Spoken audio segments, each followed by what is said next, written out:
안녕하세요, 박자인호입니다. 이번 영상의 주제는 실제 디자인과 학생이 되면 과제를 어떤 방식으로 어떻게 진행을 하는지에 대한 궁금증을 해결해 드리고자 영상 촬영을 계획하였습니다.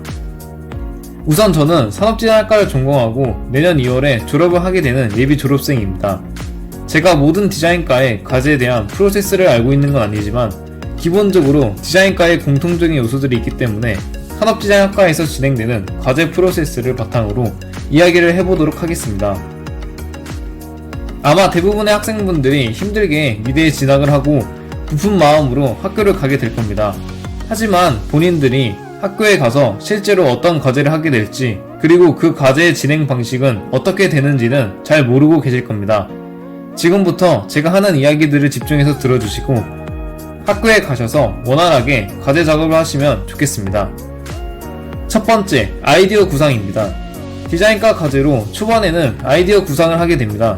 이 아이디어 구상이라는 것은 앞으로 본인이 디자인할 디자인이 왜 필요한가에 대한 의문점과 해결점을 찾아가는 과정이라고 생각하시면 됩니다.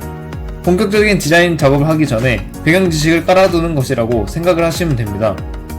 즉, 무언가를 디자인하기 위해서 디자인하는 것이 왜 필요하고 어떤 부분이 문제점이 되고, 그렇다면 어떻게 해결하는 것이 좋을지, 어떤 디자인 방향으로 디자인 작업을 하면 좋을지를 여러가지 자료조사와 분석 기법을 통해서 디자인 방향성과 아이디어를 정리하고 확립하는 과정이라고 생각하시면 됩니다. 처음부터 무작정 디자인을 시작하는 것이 아니라 이처럼 디자인을 하기 전에 미리 그 디자인에 대한 자료 분석과 배경 상황들을 정리하고 디자인을 수행하게 됩니다. 이 과정에서 꼼꼼하게 자신의 디자인을 체크하지 않고 대충 분석하고 넘어가게 된다면 디자인의 기본 틀이 튼튼하지 않아서 후반으로 갈수록 디자인이 점점 이상한 방향으로 빠질 수도 있으니 여러분들은 꼭 디자인 작업을 하기 전에 충분한 자료조사와 배경 상황들을 정립하시고 과제를 진행하시기를 바랍니다. 두 번째, 아이디어 스케치입니다. 디자인 학과라면 빠질 수 없는 과제의 과정 중 하나인 아이디어 스케치는 아이디어 구상이 끝난 후에 자신이 디자인할 형상과 레이아웃을 손으로 러프하게 스케치하는 과정입니다. 주로 종이에 펜을 사용하여 자신의 생각을 시각화하고 하나의 아이디어 스케치만 하는 것이 아닌 단일 주제의 여러 장의 아이디어 스케치 작업을 하게 됩니다. 그렇게 여러 장의 아이디어 스케치를 하고 그 중에서 디자인 주제와 아이디어를 구상한 스토리와 가장 적합한 스케치를 선택하여 해당 스케치를 수정 보완하면서 보다 더 좋은 퀄리티의 스케치로 작업을 하고 최종 스케치를 시각화합니다. 세 번째, 디자인 모델링입니다. 아이디어 스케치가 완료되면 해당 스케치를 기반으로 디자인 이미지를 시각화합니다. 여기서부터는 디자인 학과별로 표현하는 방식이 다소 상이한데 산업디자인학과 같은 경우에는 3D 모델링을 진행하고 시각디자인학과 같은 경우에는 2D 그래픽 디자인을 진행하게 됩니다. 두 학과 모두 표현하는 방식만 다를 뿐 본인이 아이디어 스케치한 이미지를 토대로 각자의 방식으로 컴퓨터상에서 디자인 프로그램을 사용하여 시각화하는 작업을 거치게 됩니다. 그 중에서 3D 모델링은 산업디자인학과에서 진행되는 과제 프로세스 중 일부입니다. 3D 모델링은 아이디어 스케치로 표현한 디자인의 형태를 3D 모델링 프로그램을 활용하여 입체적으로 만들어주는 과정을 말합니다. 네 번째, 디자인 렌더링입니다. 3D 모델링이 완료된 후에는 해당 파일을 저장하고 해당 파일을 3D 렌더링 프로그램을 통해 실제 공간에 존재하는 디자인처럼 렌더링을 해줍니다. 대표적으로 산업디자인학과에서 사용하는 3D 렌더링 프로그램은 키샷이 있습니다. 키샷을 통해 라이노와 같은 3D 모델링 프로그램 파일을 열어서 여러가지 재질들과 색상들, 조명, 효과와 공간 배경 소스 등을 적용시키면서 자신의 디자인 아이디어 컨셉에 맞도록 렌더링을 해주는 3D 렌더링 과정을 거치게 됩니다.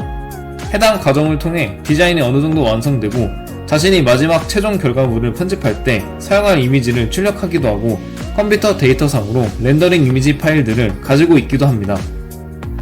다섯 번째, 이미지 편집입니다. 3D 렌더링 작업을 통해 추출한 이미지 파일들을 어도비 프로그램 포토샵과 일러스트를 활용하여 이미지 편집을 합니다. 이미지 편집 과정에서는 디자인 이미지가 보다 선명하고 경쾌하게 보일 수 있도록 채도와 밝기, 명암 등을 조절하기도 하고 이미지의 크기나 필요한 부분만 잘라서 이미지 컷을 편집하기도 합니다. 이미지 편집 단계에서는 각자의 디자인과 각자의 생각에 맞게끔 이미지를 조금 더 손을 보는 단계라고 생각하시면 됩니다. 이렇게 편집한 이미지들을 간추려서 마지막 디자인 작업 과정을 수행하게 됩니다. 6번째, 디자인 판넬 편집입니다. 최종적으로 디자인 판넬을 구성하고 편집을 하게 됩니다. 디자인 판넬이 완성되면 해당 주제의 디자인은 완료된 것이고 디자인과의 한 학기 마무리 혹은 기말평가, 과제전 등등에 활용되고 평가되는 요소입니다.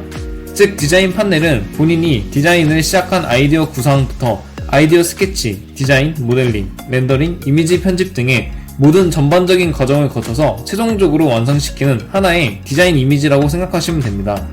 디자인 판넬은 제3자가 보았을 때 한눈에 이게 어떤 디자인이고 어떤 기능과 왜 필요한지, 왜 이런 디자인이 탄생하게 되었는지를 한 페이지로 시각화하여 한눈에 알 수 있도록 해주는 레이아웃입니다.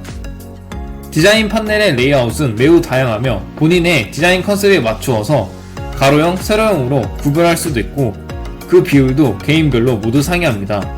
디자인 판넬의 요소로는 디자인 메인 이미지와 서브 이미지, 디자인 타이틀, 로고, 디자인 백그라운드, 설명 텍스트, 픽토그램 등등으로 구성되어 있습니다. 여러분들이 디자인과에서 과제를 하게 되면 최종적으로 도착하는 곳이 바로 이 디자인 판넬 부분이고 한 학기의 평가와 점수가 여기에서 갈리게 될 것입니다. 네, 이렇게 이번 영상에서는 실제로 디자인과 학생들의 과제는 어떤 방식으로 진행이 되는지에 대해서 설명을 해보는 시간을 가졌습니다.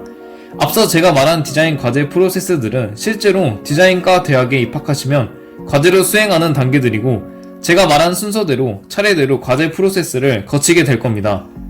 이렇게 미리 알고 가는 것과 아무것도 모르는 상태에서 과제를 시작하는 건 엄청 큰 차이가 있습니다. 전체적인 흐름을 읽을 수 있게 되면 내가 현재 어느 위치에 있고 다음에는 무엇을 해야 하는지, 어떤 걸 준비해야 하는지를 미리 알 수 있기 때문입니다. 다음 주차 때 내가 무엇을 준비해야 할지 알 수 있다는 건 엄청난 메리트이죠. 대부분의 학생들이 초반에 디자인을 시작하기 전에 아이디어 자료 조사를 잘 안하고 대충 그냥 예쁜 것만 찾아다니고 배경 지식을 얕게 조사하는 학생들이 많은데 그렇게 되면 나중에 디자인 프로세스가 뒤로 진행될수록 디자인이 점점 꼬이고 최악의 경우에는 디자인을 중간 부분에서 처음부터 다시 작업을 해야 하는 상황이 올 수도 있으니 여러분들께서는 처음부터 꼼꼼히 자료 조사를 하고 실수를 하지 않으셨으면 좋겠습니다. 디자인과의 실제 과제 진행 방식이 궁금하셨던 분들이 이 영상을 보시고 조금이나마 도움이 되셨으면 좋겠습니다. 영상 시청해주셔서 감사합니다.